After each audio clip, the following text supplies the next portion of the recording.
very pleased to introduce my friend Schuyler Towne, who is a lockpicker extraordinaire, and also really, more than anything else, an ambassador for the entire sport of lockpicking. So that's pretty much all I can say. Excellent. Thank you very much. I am equally pleased to to be able to come here today and talk. One big caveat for this talk is that I'm getting over a nasty cold, so if I'm hacking and wheezing my way through this, try not to be too grossed out. There'll be good lock information tucked in amongst the nose blowing, I promise.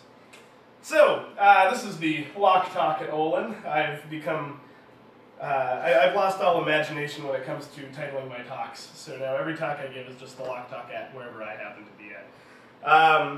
Who am I? I am Schuyler Towne. I'm a professional lockpicker. I was trying to figure out what to put down on the census form for Cambridge the other day, and agonized for probably a solid like 20-25 minutes just trying to figure out what to write down for that. I eventually wrote down researcher, because I do a lot of research. I founded NDE magazine, that's Non-Destructive Entry magazine. It's been dormant for I think like 3 years now. But we put out some good stuff when we published, and we're finally getting content together to relaunch it in probably spring, summer 2011. And Open Locksport. Woo! Recently got t-shirts, so I'm very excited about them. Open Locksport is I designed and launched my own line of lockpicks. Did the funding via Kickstarter.com. Kickstarter is a phenomenal crowdfunding service where you say, hey, I have this big idea. If you give me this small portion of the funds I need to get it started, I will give you something in return. So I basically did a pre-sale of my tools and said, if you give X amount, you get this many picks, Y amount, etc. And then bigger, crazier things like if you give me thousands of dollars, I'll fly to you and train you, etc. So I was trying to raise $6,000 and I ended up raising $87,000. So it turns out there's an interest. And as a result of that is how I got to be this. Because up until that money coming through, I was a graphic designer. Okay. I'm also really easy to track down. SchuylerTowne.com, and hey, man. And it's my easiest form of communication is actually Twitter. I'm at Shoebox on there. I am a former Wheel of Fortune contestant. I forgot I put that in there. And I'm obsessed with locks. So I recently bought myself a mini mill, and it's in my bedroom. But this is me on the mini mill cutting into some locks. I'm going to cut the lights down a little bit because we're going to go over the first portion of the talk. The bottom, or the second to bottom? Yeah. The first portion of the talk is going to be just about some of the beautiful mechanical ideas in some of my favorite locks. So there's going to be a lot of photos, and we're going to go a little bit darker with the lights, and then we're going to transition into some patent diving and then to some history. So here I am rocking the mini mill. A couple of pieces of advice if you ever put a mini mill in your bedroom. One, don't put it right next to your home office because there are going to be brass shavings everywhere. And two, understand that this device will keep you out of a relationship. Okay. So, I love locks. I think that they're absolutely beautiful, just remarkable little mechanical, people say puzzles, but it's I don't know, they're a little more, a little beyond that. All sorts. These are all just things that I've cut on the mill. This is an Avis Plus disc detainer lock, beautiful, safe, dial combination cutaway. So I'm not going to go deep into how simple locks work and how basics of lock picking work, but there are a couple of concepts that you're going to need to be familiar with. I'll hit those as we describe the function of various higher security and curiosity locks. So this was the Medico. The important part about the Medico is that it actually has two locking mechanisms. The primary locking mechanism is your basic pin tumbler. It has key pins with driver pins over them. Your key lifts them up to the right heights and the whole system can turn freely. That's how normal locks work, basic idea. However, these pins also rotate. And when they rotate, they allow a sidebar in the side portion of the lock to drop into place. It's a very clever and very simple modification of your basic pin tumbler lock. It's taking a pin tumbler lock and pushing it just a little step further. So what you can see better in the photo I'm about to show are the angled cuts of the key. Instead of having normal, flat, straight across cuts, they're cut to various angles. The pins have chisel tips on them, so that as the key inserts itself into the lock, the chisel tip will orient itself to face the various angles. The slot that's cut out of the side of the pin will marry into the teeth of the sidebar. So, without the correct key inserted up here at the top, you see that the gates on the pins aren't lined up correctly and that they're at incorrect heights. Down here on the bottom, with everything lined up nicely, each of the gates is lined up facing the sidebar, so the teeth of the sidebar can drop into place, and they're all at the appropriate heights. Now, when attacking this lock, you'd think that you have to both lift and rotate the pins in order to attack it. However, when we pick locks, and this is one of those basic concepts that you'll need to know as we move forward in the talk, what we're doing is taking advantage of small mechanical tolerances, the slight differences between each part of the lock. Every pin won't be perfectly deburred. Every hole, every pin chamber won't be drilled in a perfect line, etc., etc. So that by taking advantage of those small differences, we're able to pick our way through the lock and open it. With the Medico, because of those tolerances, you can either lift all of the pins or rotate them. And once you've set either the primary locking mechanism, just of the heights, or the secondary locking mechanism of the sidebar, then you move on to the next. So you can break the attack into discrete parts. That's the very important thing. So this is a high security lock. Difficult to pick, but when you break it into those discrete parts and you attack one mechanism first and then the other, you can absolutely open them. However, there was a much cooler lock. And the story of this lock is a little bit tragic, but it had a similar lift and rotate mechanism. This is the M-Heart, the M-Heart interlocking. Once again, there are angles cut into the key instead of just cut flat across. But these are the pins. This is your driver pin, this is your key pin, and they're actually interlocked into one another. So with the wrong key in the lock, they won't be rotated to the right position to be able to slide along, and they won't be at the proper heights in order to separate. And with the proper key in, they'll all be lined up correctly and can slide along the groove cut into the plug. Now, this lock takes the problem with the Medico, the fact that we can compartmentalize the attack and open the Medico by attacking one mechanism and the other, and makes it so that for every pin we're attacking in this lock, we have to both lift and rotate to exactly the right position as we attack it. This makes them incredibly difficult to pick. However, Medico sued them out of business. And what happened is that there was a settlement, and M-Heart was taken over by Medico, their lock division. M-Heart is still a large manufacturing company, but haven't produced locks for many years. So M-Heart was taken over by Medico, but instead of taking this technology and adopting it into their product line, they simply allowed it to die, which is a bummer. And the M-Heart is one of my... The only real reason that I talked about the Medico was so that we could talk about the M-Heart, and how much I love the M-Heart, how it's one of my top 3 locks in the list of locks that I desperately want to own. The M-Heart, thankfully I own several of. It was an American lock, so despite them no longer being manufactured, you can still get your hands on them here or there. I have a bunch of cutaways, a bunch of individual cylinders. I love it to death. The next company we're going to discuss is Fichet. And I've owned several of these locks. Most of these photos are actually out of my own collection, but the last 2 will not be. So I guess that's 50-50. This is the Fichet 450. These keys are shaped like I-beams, and each side of those keys operates an individual set of levers inside of this lock. Now really all I want to focus on with the Fichets is their gorgeous keys. So, every time I pull out a fichet key, people are like, whoa, that's ridiculous. And it is. Sorry.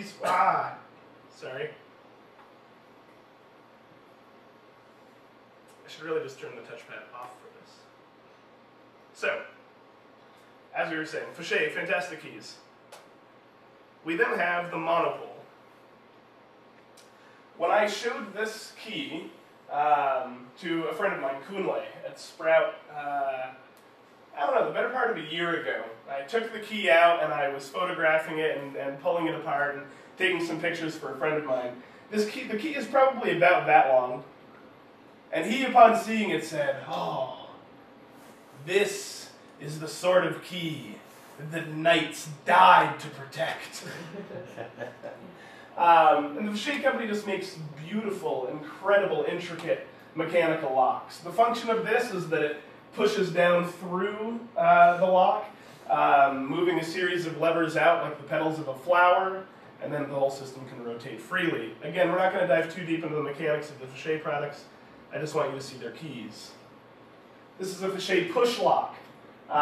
This key pushes into the lock, and the small differences between the cuts along the edge of both sides of the lock move a series of gears inside. And again, just beautiful. And this then is the fichet 3D.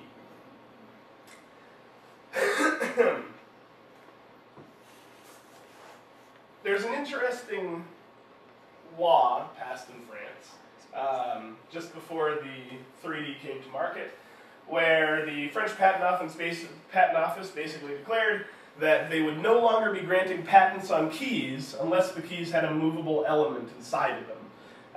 And that ruling, there was already some development in that realm. People had thought of movable elements for keys in the past, but it spurred the development of several manufacturers who wanted to continue operating in France and protecting their keys. Multi-Lock Interactive, several other companies. Fichet, however, in their long history of gorgeous keys and crazy mechanical locks, couldn't be bothered. So, instead of adding a movable element to their key, they made a lock that could not be coded. Every internal piece of the lock is exactly the same.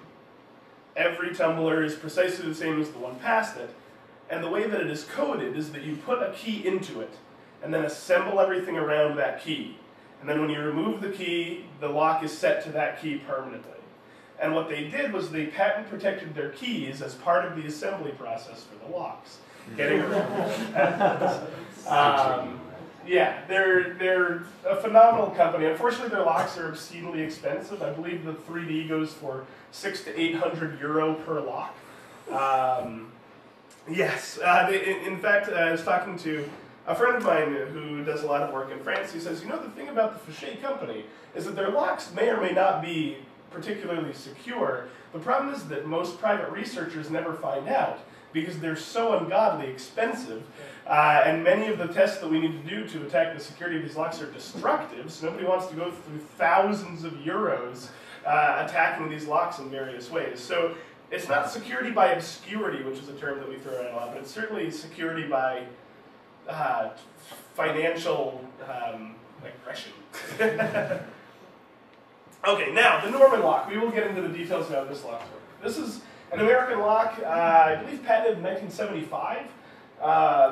By Norman Epstein, or Norman Einstein, one or the other. Interesting dude, though.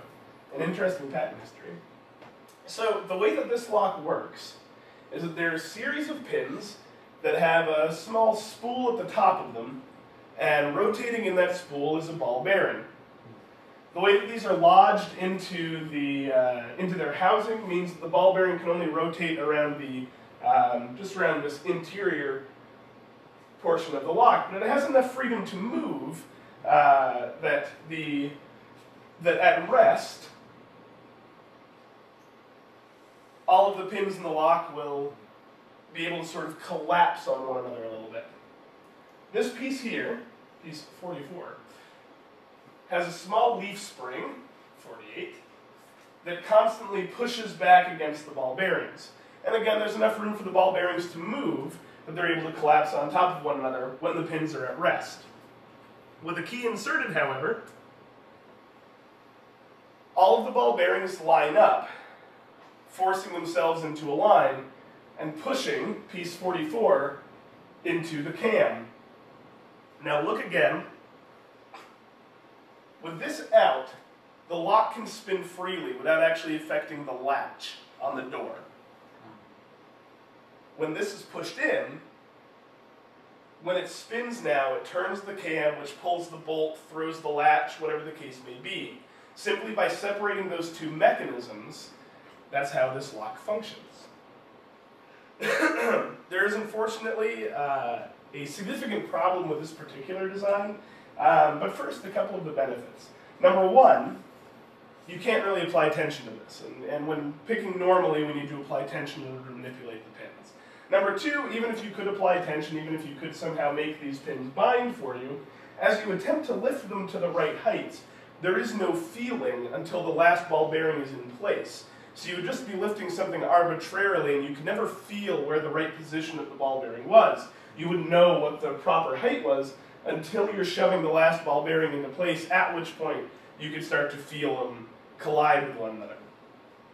So picking, actual just normal picking, it would probably be nearly pick-proof, if not completely. I hate to say completely. Unfortunately, you can very easily just shove this into the cam and turn the lock. This was, I don't know that it was ever mass-produced. I know that there are enough cylinders out there that, this is another one of my top three. And the Fichet 3D is as well, which is, normally modern locks don't make it that high up my list, but being that it's 800 euro, I'm not going to go out and purchase one anytime soon. So it'll probably be an old lock by the time I get one. But the Norman is absolutely one of my top three. And I know that there are enough out there that my friend Han Fei, who's one of the preeminent lock collectors in the world, when I said, "Oh, Han, have you ever seen a Norman lock? Have you ever actually been able to look at one?" He's like, "Yes, I have three. You can come look at them anytime you want." He did not offer to sell me one. So, we're going to talk history a little bit. And in particular, this stuff, all of this, is from patent diving. And my initial interest in history came from patent diving, and then you'll see on the next slide what really triggered my more obsessive interest. But I very much recommend that everybody patent dive. Just go into Google Patents and start looking around. And when you hit on something that looks kind of interesting, look at the patents it references. Lose several hours of your day doing that. It's the most remarkable fun I've ever had, and particularly if you're doing it in your particular field of interest. But I've gone from locks off into other things just by following the trail of patent references. It's kind of remarkable, especially when a patent from, like the Norman lock, references patents. Again, this was patented, I think, 1975, and it's referencing patents from the late 1800s. It can get you back into some really interesting, and particularly for the mechanical trades, beautiful mechanical designs. So, as I began collecting locks, and as I was patent diving, I of course had heard of the Yale Lock Company. But then I got a lock in my collection that read Yale and Towne Manufacturing Company. My last name being Towne, I called my father and said, "Hey, do you think that Henry Robinson Towne could have been one of ours?" We looked at a couple of things. He was, I think, out of Pennsylvania. I don't quite remember where he was born. I know he did a lot of his work in Pennsylvania. And my father got back to me and said, "Yes, he's one of ours." So about a year after learning to pick and really getting involved in locks, found out that we actually had some family relation involved. Pardon me.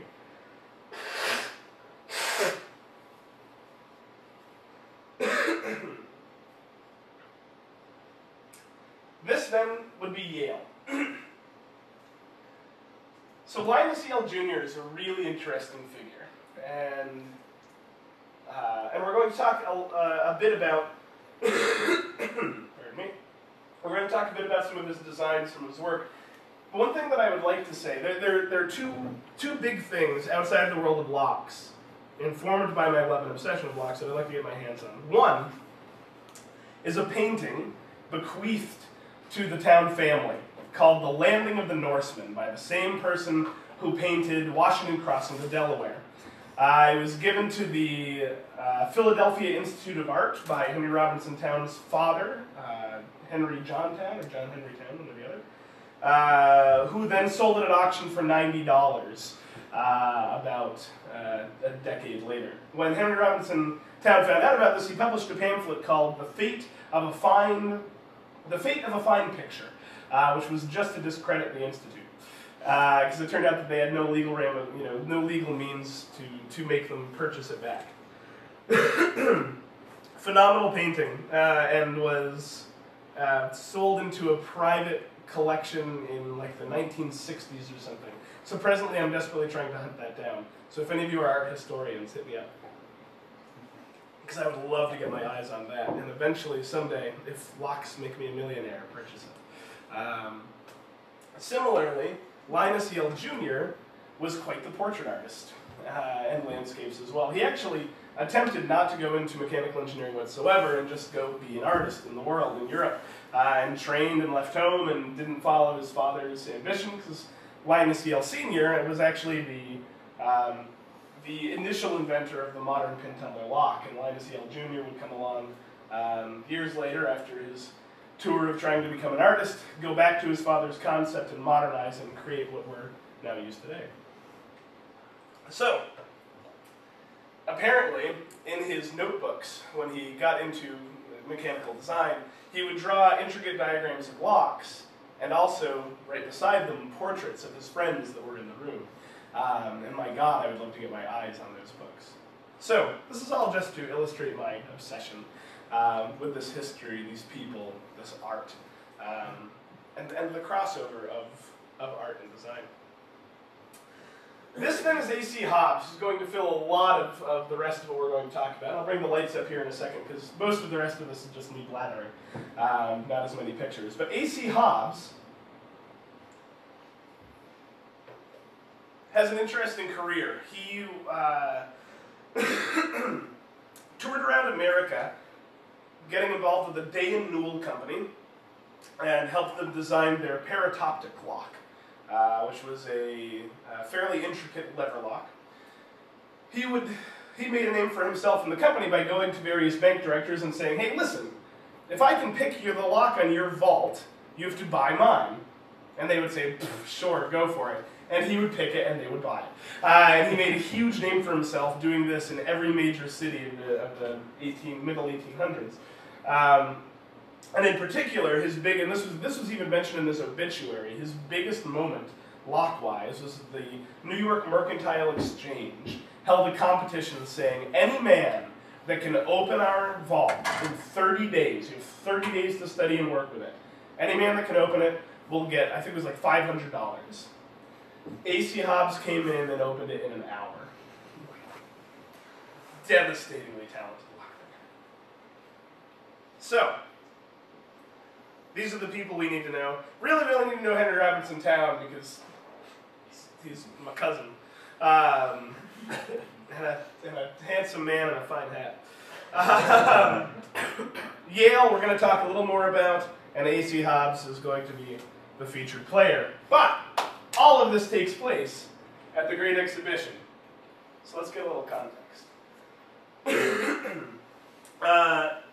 The Great Exhibition was held at the Crystal Palace in England in 1851. And this was basically what we now call the World's Fair, where countries from all over the world come and exhibit various, their best products of various industry. The Americans, when we showed up, were looking like idiots. We looked like rubes. We looked like we had no idea what we were doing.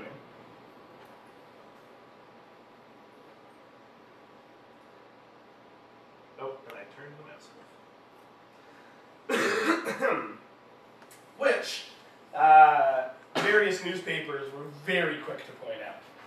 From the London Times, Our transatlantic descendants, following out their New World instincts, have no idea of being jostled by other nations or pinched for space, even in the Crystal Palace. While the industries of other countries have been screwing themselves up tight and getting into the smallest possible compass, that of the United States invites immigration from France, from ourselves, from the rest of Europe generally. Specifically, we had a ton of room, more so than almost any other country out there. We took up a ton of floor space and had almost nothing in that floor space. The number of exhibits that we actually had compared to the amount of floor space was ludicrous. So people were saying that this was like the prairie, the American, west of the exhibition space. Other nations, they also didn't like much of what we were exhibiting. Other nations rely upon their proficiency in the arts, or in manufactures, or in machinery for producing effect. Not so with America. She is proud of her agricultural implements, which Garrett, Ransom, and May would reject as worthless. She is proud of her machinery, which would hardly fill one corner of our exhibition, and upon the merits of which our civil engineers would not pronounce a very flattering opinion. And she thinks a great deal of her first efforts in native marble by an untaught sculptor. That sculpture, by the way, was of a wounded Indian, and would later get a great deal of praise from other European sculptors. We also referred to the things that we were exhibiting as notions, which was roundly mocked in every newspaper that I've had hands on. What idea of Jonathan, which is what we used to be called back in the day, is to be gathered from his notions, and can we detect in the offspring the lineaments of its parent's face? England is not given to boasting and swaggering. She generally understates her strength and studies moderation of language about herself, though she has some excuse for being proud. An American newspaper later on would go on to say, "Man, won't it be great when we are humble enough to brag about being humble?" But in very beautiful Victorian language, not my jackassery. Her Republican progeny are not so modest, if one may judge from the wings of that very aggressive American eagle, with which the eastern end of the nave is decorated. The king of birds is hovering over a set of notions, spread out very sparsely underneath him, and the visitor is somewhat astonished to find him making so vast a demonstration over a space so unoccupied. Specifically, we had this enormous gold-plated eagle freaking out over our exhibition, staring down the rest of the nations of the world, and once again, almost nothing underneath it. There are all sorts of phenomenal language in all of this, but in particular, where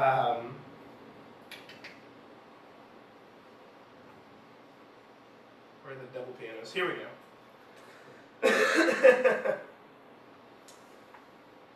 They talk about many of the things that we are actually exhibiting. Even in their ingenuity, great as it is, becomes ridiculous when it attempts competition with Europe. Double pianos, a combination of a piano and a violin, a chair with a cigar case in its back, and other mongrel constructions belong to a people that would be centaurs and mermen if they could, and are always rebelling against the trammels of unity. Now, every audience that I have spoken to, upon hearing that we were accused of wanting to be centaurs and mermen, still want to be. If given the opportunity, I would be a centaur in a heartbeat.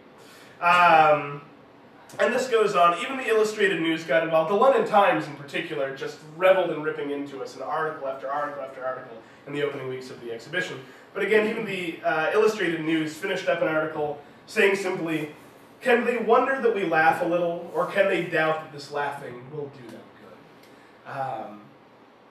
Vicious. So we were seen as jokes, constantly being talked about as, our progeny, our children, we were not too long yet divorced from the mother country at this point in time. So, things weren't looking good for old America at the exhibition. The reason that everything was very sparse in our area, one of the reasons that there was no unity of theme amongst all of our exhibits, is that the American government was not at all involved in setting up this exhibition space for us. The American wing of things, every exhibitor present was the actual inventor of the exhibit. They were the company or the individual who had created the thing that was being shown. They'd got themselves over there with their own money. And as such, there was no unifying force where many, if not all, of the other nations had direct, federal involvement in making this a beautiful showcase of their country. It's a phenomenal several paragraphs that get, I'm sure seemed entirely innocent in 1851, but would be incredibly political now, that simply talk about the complete divorce of government from manufacturing and how it has done so well for America. So, the first big test that was had where America could come out and kind of show off some of the things that she had created was in agriculture. Specifically, we had this sweet plow and this sweet reaping machine. So the plow, it suddenly occurred to me that this often becomes a very profane talk, just in that I get very excited. So my apologies if I drop some F-bombs later. Not my intention, but I get big into this reaping machine in particular. I don't even know how reaping machines work. But I'm so proud. So the plow, first of all, was this small, tiny compared to some of the European plows with what looked like very thin blades that, as people were coming by the exhibition and looking at this prior to the test and even on the grounds before the test was to take place, were saying things to the effect of, nice plow, idiot. Even if that can manage to cut into the ground, as soon as it hits a rock, it's going to snap. There's no way that's going to be able to do what you need it to do. So the Americans come out to the test at many of these tests and exhibitions of the actual products were just done at like the private estates of people with a bunch of jurors for the exhibition. So the plow was done on some farmer's estate. And there was some more joking about the American plow, but then when it went out to actually cut into the ground, farmer said, hey, why don't you stand on my plow, get this horse out, and we'll go plow away. And it plowed the crap out of that ground. It tore it up, literally. Pardon me. The only knock against it by the jurors was that it plowed too rough a furrow. It wasn't quite clean enough for the jurors. To which the British farmer said, no, that's exactly how we like it. If the furrow is too clean, we have to go through and re-break parts of the ground as we do our planting later. And so it sold like crazy. It was sold immediately to many farmers. Then the reaping machine. So the reaping machine was pretty crazy. Specifically because they had the test on like the worst possible day for reaping, apparently. Again, I'm working off source records. I don't know what's happening in this photo. Clearly not a photo. So I don't know how reaping works, but the corn was wet. It was pouring rain. The corn was still green, which is apparently terrible for reaping. And everyone said, you know what? Why don't we do this another day? But each of the people, a couple of Brits, there were 2 Americans, and I can't remember what other countries were represented, said, you know what? No, we're going to try it anyway. We'll give it a shot. So the first American goes out, and his reaping machine totally just breaks and is no longer functional whatsoever. So they bring him back, and he says, I can get it going again. And now everybody, most of the people running machines included, were like, yeah, all right, we'll do it another day. This is a terrible day. We knew it was, but we'll reconvene. But the other American says, no, hell no, absolutely not. I am here to reap. So he gets out on his reaping machine and reaps the hell out of the field.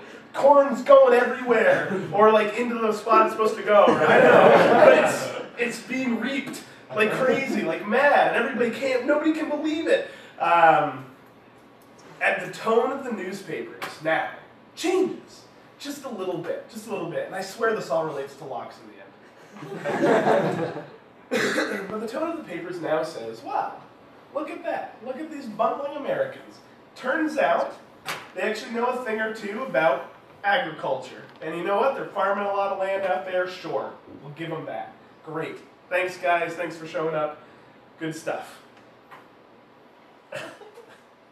But then, the yachts. The yachts were devastating. There were, I don't know, something ridiculous, like 30 or 40 British yachts that were competing in what had, they opened up this sort of annual yacht race to the entire international community to participate in. The American yacht was the only international boat to compete. All of the other ones were still British yachts. So there were, I don't know, again, maybe 40 British yachts, and then the American yacht, which was called the America. So, this was a very quick yacht, and people in the British yachting community had been paying attention as this yacht was even being built. People were interested in seeing, if it could actually hold up, because there were some new ideas being incorporated into it. And when it came out, the owner of the ship, upon initially mooring wherever it was they moored, I can't remember now, went around trying to get some races together, get some people to come out racing. So he had one race where he beat the guy that he was racing against, and after that guy got beat, nobody really wanted to get involved until this big international event. It was 53 miles around a couple of islands, and the Queen came out. Everybody's very excited. The Queen came out to watch the race. And the way that this was structured was that they would do a loop out and then come back around. And as they would go along, they're passing by a couple islands where there are parties going on for this race and people celebrating and watching the boats as they come around. There would be groups of smaller vessels that would sail out along the race path to see the ships as they approached and as they went by again. And so there's this interesting fervor and reporting as the boats went around. And as the first group set off, the America actually came out really slow. There was a fouled anchor and things weren't looking good right off the bat. So we were right in the back of the pack when we got started. But even by the time we came up upon the first island, we were in fifth. We had made up a ton of ground. So we stayed in there. We stayed in that front pack of 5, and then in the front pack of 3 as we're coming around another group of islands, and people are saying, oh, look at that, the America holding her own, right up there in the top. We heard that she might be fast. That's great. Good for her. Coming around another island, still in that 1, 2, 3 grouping. The America really, really doing good. Really, really doing okay in there. And then we won by 7 miles. By 7 miles in a 53-mile race. That's obscene. That's nuts. That's incredible. And to sort of put a fine point on how ridiculously far ahead we were, as our yacht began to pass the Queen's barge before the race was finished, the race was still going on. They slowed down, lowered their colors, and then every member of the crew stood out on the deck and lowered their hats and bowed their heads to the Queen as they went past. The British newspapers described this as a jockey stopping his horse before the race was finished to wave at the crowd. It was the most ludicrous thing to do, but we were, again, winning by 7 miles, so we had plenty of time to say hey to the Queen. And the Brits freaked out about this. The Brits were going crazy. They were screaming, applauding. There was apparently a man with his own private militia that just started firing off their guns in a salute. And guns, that's another thing, by the way, that the British bought all of our guns for their armies. The technology that we brought to bear was just ridiculous. So after the yacht and at that moment, people were yelling, who was first? And they'd yell, America! Well, who was second? No one! Which is probably where we got that attitude from. So the yachts were ridiculous. There were other people too. Goodyear was there, showing off his innovative India rubber globes, and yeah, we'll see what those might turn into someday. All sorts of people. Again, the guns, etc. So after the yacht race, and this was, Wikipedia will tell you it was August 22nd. However, the source records that I've dug into claim that it was August 18th. So I don't know. I haven't looked at the Wikipedia sources, but mine say the And during that time, while that was going on, Hobbs again was in the middle of a 30-day trial against Joseph Bramah's lock, the Bramah safety lock. Bramah himself died in 1814, but his sons continued the company after his death. They were a phenomenal company, and what Joseph Bramah did for physical security is absolutely remarkable. He democratized it. It was 1784 when he got the patent on the Bramah safety lock, and it went into mass production soon thereafter. And for the first time, almost anyone could have a lock. Locksmiths used to make locks. Every lock used to be its own unique creation. This is where the concept of security by obscurity originated in physical security, in that if you understood the function of the lock on someone's door, you could open it consistently. You just had to understand how it worked. That's all it was. So that secret of its function was kept vitally by the locksmith and by yourself. And those were the only people who knew how it would work. Joseph Bramah applied mass production techniques to producing locks. So before Bramah came along, a lock would cost you the modern equivalent of about 4,000 pounds. Bramah's most expensive lock, I believe his most expensive lock, was less than 1,000 pounds in modern equivalent, and his cheapest lock was about 25 pounds. Remarkable. So, after the yachts, the papers changed again, and it was more celebratory of the Americans now. It was saying, hey, the Americans, they know a couple of things, and other people started to be brought up as well, like the guns and like Goodyear, and they started singling out all of these interesting exhibitors. And people were starting to say, you know what? America is bringing as much to bear here for us as any other country at the moment. So what Hobbs ended up doing was kind of putting the last nail in the coffin of the British sense of self-worth. He was there representing Newell and Day with their paratoptic clock. And many of the exhibitors there who were exhibiting safes and other security devices would have a paratoptic lock on their device. His lock, the Newell and Day lock, which would go on to be called the Hobbs lock, because he never went home again and just stayed in England for 16 years making his million selling this lock, was protecting most things in the American department. So he went over to Bramah, and the Bramah company had in their window in Piccadilly for decades a small lock with a plaque on it that read, to the maker of the instrument that can open this lock, 200 guinea. In the 1820s, a British engineer took a very serious effort against it over many days, but failed to open it. I want to get my dates right.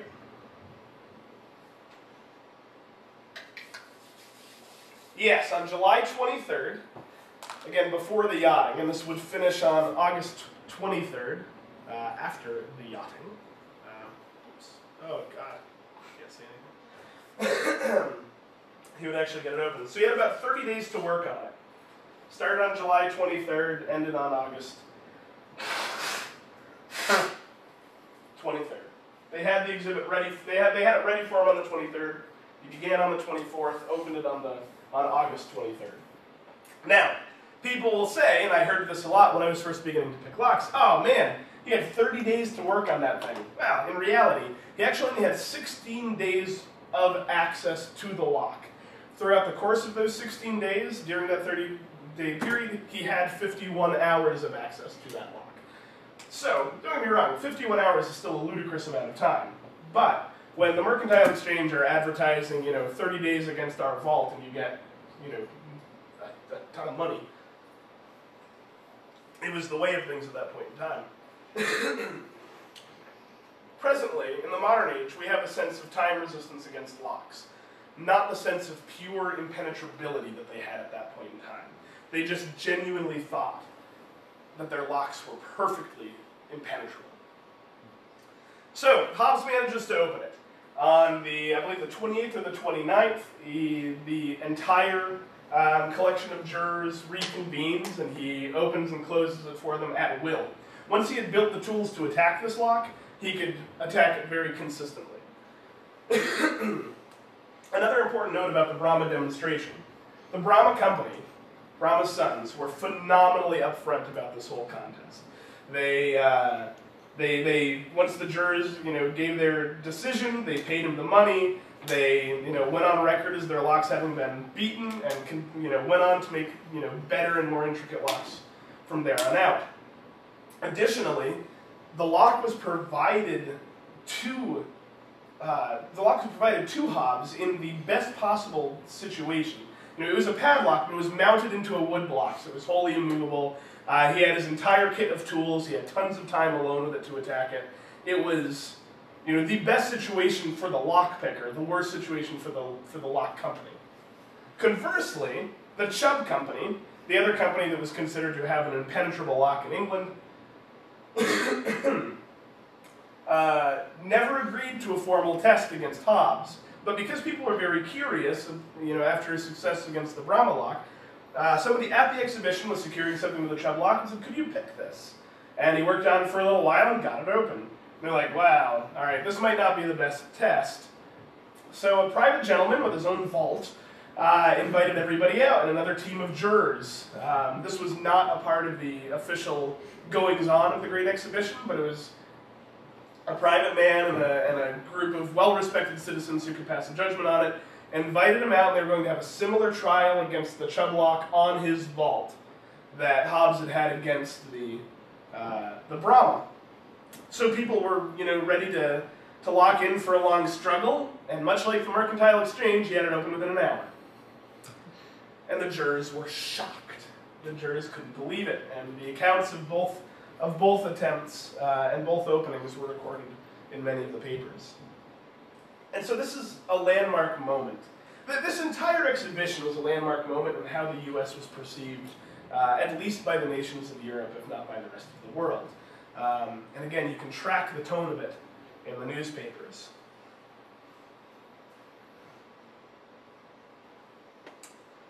An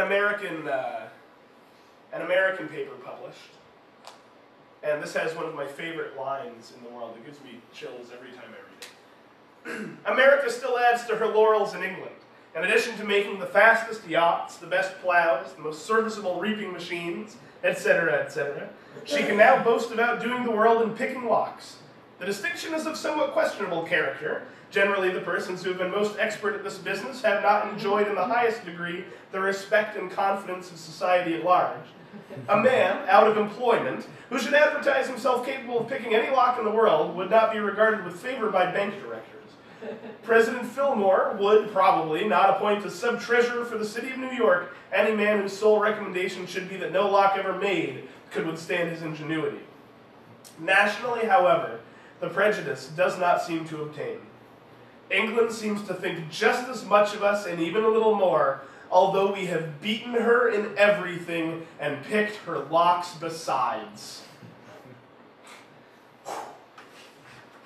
I mean, granted I am a lockpicker, but I can think of no better national rallying cry than that. Etc., etc. But they speak very respectfully of us, and even the Times of London, again, who had been our biggest attractors, and even the Times is inclined to give the Yankee his due, how thoroughly we have played hob with their locks. Which is a phrase we need to get back into. And the London Times did, in fact, give us our due. I'm going to read much of this. We believed before the exhibition opened that we had the best locks in the world, and among us, Brahma and Chubb were reckoned quite as impregnable as Gibraltar. More so indeed, for the key of the Mediterranean was taken by us, but none among us could penetrate into the locks and shoot the bolts of these makers. In this faith we had quietly established ourselves for years, and it seems cruel at this time of day, when men have been taught to look at their bunches of keys and at their drawers and safes with something like confidence, to scatter that feeling to the winds. As I said, the sense of British self-worth, gone. I feel bad beating up on the Brits this much, but they beat up on us so bad, it's hard not to. The mechanical spirit, however, is never at rest, and if it is lulled into a false state of listlessness in one branch of industry and in one part of the world, elsewhere it springs up suddenly to admonish and reproach us with our supineness.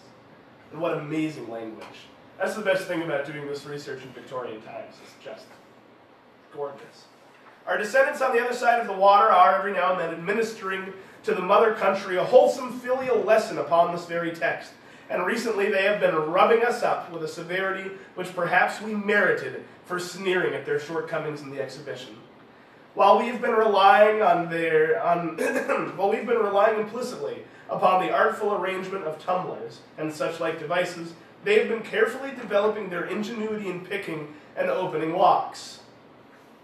A man makes a lock, and he brings it to a mechanics institute in New York with a certain sum of money secured by it, which sum becomes the property of the successful operator who can shoot back the bolt of the new contrivance. This actually went on. That's not flowery language. People would bring locks that they had designed to mechanics institutes, engineering meetings, etc. And they would put up a sum of money that you would get if you opened it. Additionally, the person attacking it would typically have to put up a sum of money in case they broke the lock. Should that happen, they got to keep the prototype, but the money would go to the inventor so he could build a new one. Amazing. And how have we lost that?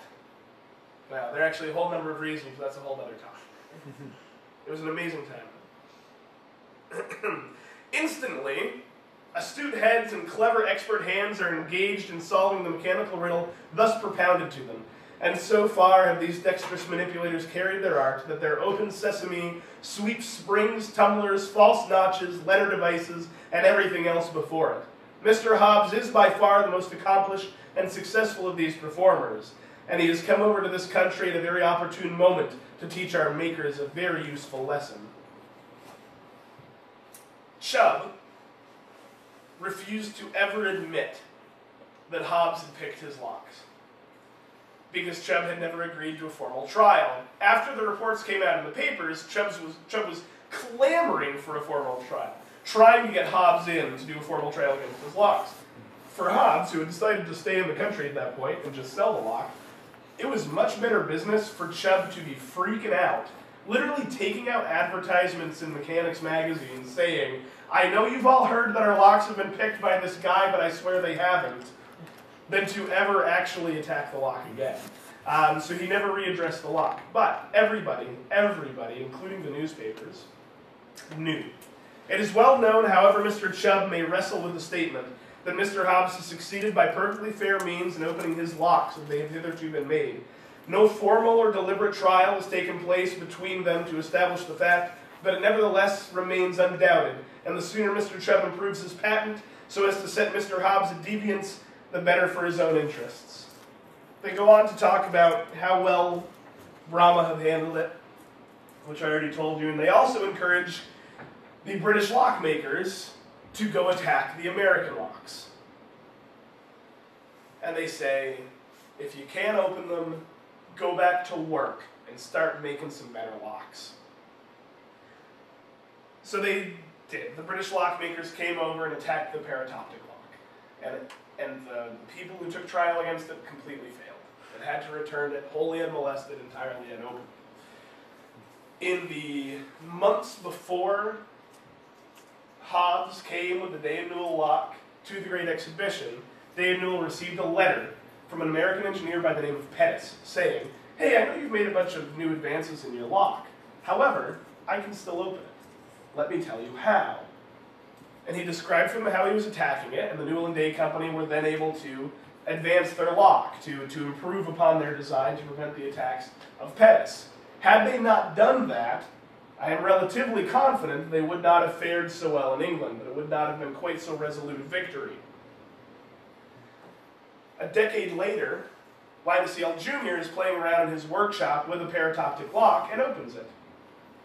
And is very excited for a moment, and then looks around and realizes that in opening the paratoptic lock, he's discovered a means that he can open every lock that he's ever made, and thus decides that any lock with a key can be picked, which is something that I had heard from so many Locksport people not knowing the history of this. And he was saying this in the 1860s. So he then went on to develop the Monitor safe lock, which is the progenitor of all dial combination locks that we have today. He briefly, developed further the pin tumbler lock and is rightly credited with that. But again, he had the belief that a lock with a key can always be picked. And my God, he's right about pin tumbler locks in particular. And so mostly abandoned it in his own work. Henry Towne, however, realized quite rightly that the format of the lock, the means of mass producing it, meant that it could be quite the hit. And thus, marketing-wise and further development-wise, made it the primary locking cylinder in America. And worth noting, and I'm not going to go any further than this, I know we're already a little over time, the technology in your locks, as of 3 years ago, your normal residential lock, the two major brands of residential lock in America, had remained wholly unchanged since 1868. And I don't mean that they were still basically the same idea. I mean that there had been literally no change whatsoever for 150 years. Until about 3 years ago with the Quickset Smart Key. But that's, again, a whole other talk. So, thank you.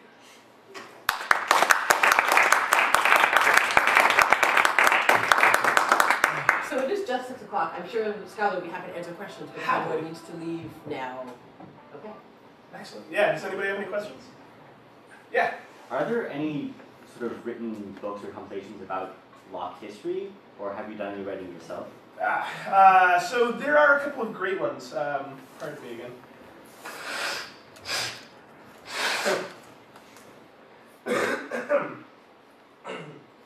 Yes, there are some great ones. Specifically, you know what? I will write these down. So, the lure of the lock. The lure of the lock is difficult to get your hands on, no longer in print, but it details the Mossman collection,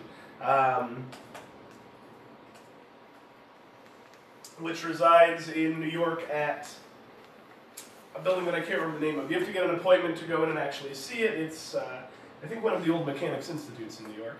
But the Mossman collection is this remarkable collection of locks. Lure of the lock, I think, was written in the 1920s, 1930s, but a remarkable history of that collection in particular. I'm talking about many pieces involved.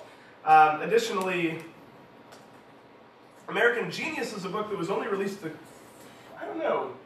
within the last decade, I think. But remarkable volume on time locks in particular, safe locks, vaults, and time locks with some of the most gorgeous photographs of all of these old devices. That's definitely worth picking up. I mean, you can find that on Amazon like today. Additionally, there's a book published for the Bicentennial as part of the Bicentennial book series called, I think that it was,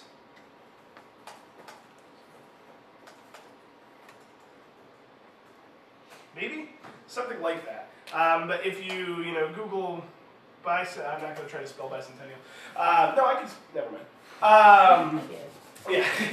If you Google Bicentennial book, locks, lock makers, I know lock makers in there. Locks and Lock Makers of America. Locks and Lock Makers of America? Yeah. Excellent. Limited edition It's a very slim volume, but phenomenal, and one of its best features is that it literally just has lists and lists of patents. So many, with often very little explanation behind them.